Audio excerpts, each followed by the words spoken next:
Pemirsa, terima kasih pian masih bersama kami. Berita selanjutnya Mahabarakan.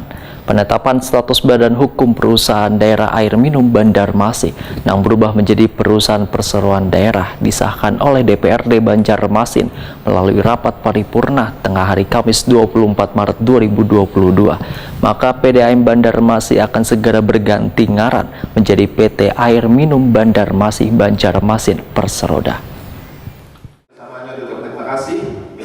Penetapan status Badan Hukum Perusahaan Daerah Air Minum Banjarmasin yang berubah menjadi Perusahaan Perseroan Daerah atau Perseroda disahkan oleh DPRD Banjarmasin melalui rapat paripurna tengah hari Kamis 24 Maret 2022. Dengan disahkannya peraturan daerah tersebut, maka PDAM Banjarmasin akan segera berganti ngaran menjadi PT Air Minum Banjarmasin Banjarmasin Perseroda. Ketua DPRD Banjarmasin Hari Wijaya Wetakuni Prima TV menyatakan, bila pembahasan untuk menjadikan peraturan daerah terkait perubahan status hukum PDAM Banjarmasin Banjarmasin ini sangatlah alot hingga memerlukan waktu yang panjang, namun akhirnya bisa terselesaikan dengan baik.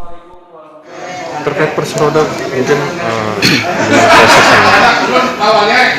Ya, proses Perseroda kita lumayan alot kemarin karena poin yang masih tarik ulur tentang masa jabatan direktur yang mulanya itu dari perusahaan daerah menjadi perusahaan persero itu tarik ulur tentang masa jabatan kemarin, dan sudah setelah dikonsultasikan di Kementerian Dalam Negeri dan sudah bisa kita putuskan, baru peraturan daerahnya bisa kita terbang.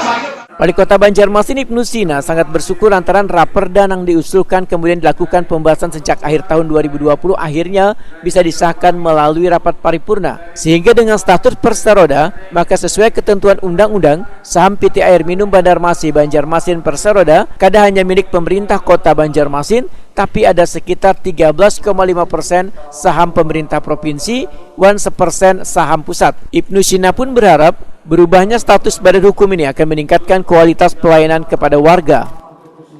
Tapi tidak mengurangi, objektivitas dan juga kinerja PDAM ke depan, sehingga kami berharap dengan badan hukum baru ini direksi tetap bisa bekerja dengan baik, kemudian lebih bisa bekerja sama secara lincah lah untuk bisa mengambil kerjasama dengan berbagai pihak, terutama untuk peningkatan mutu layanan, khususnya layanan PDAM Banjarmasin Banjarmasin ke kawasan Banjarmasin Barat. Itu yang menjadi PR bagi kita ya, yang kemarin mau dibangun reservoir, kemudian ditunda, kemudian akhirnya rencananya adalah membangun intek atau reservoir di kawasan Sungai Ande, Sungai Gampang.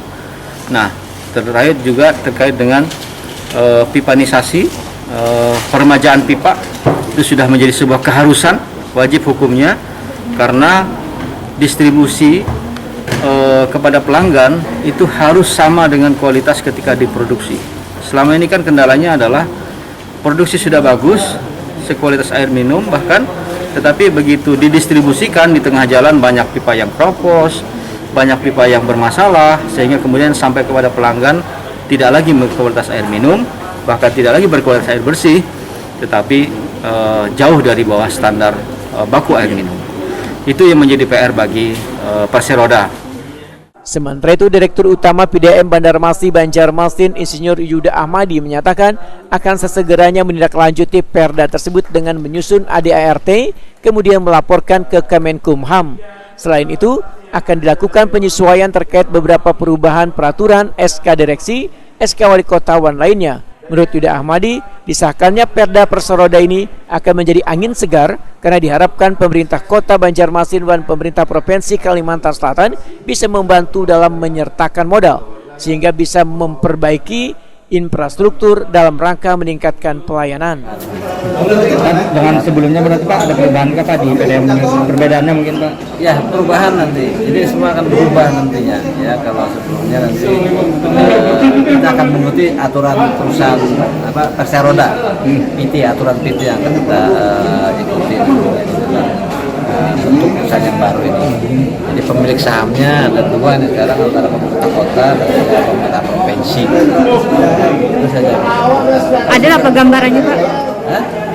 Tadi kan sudah disampaikan anggaran modal dasarnya 1 triliun, modal yang sudah disetor tadi hampir kurang lebih 460-an mungkin.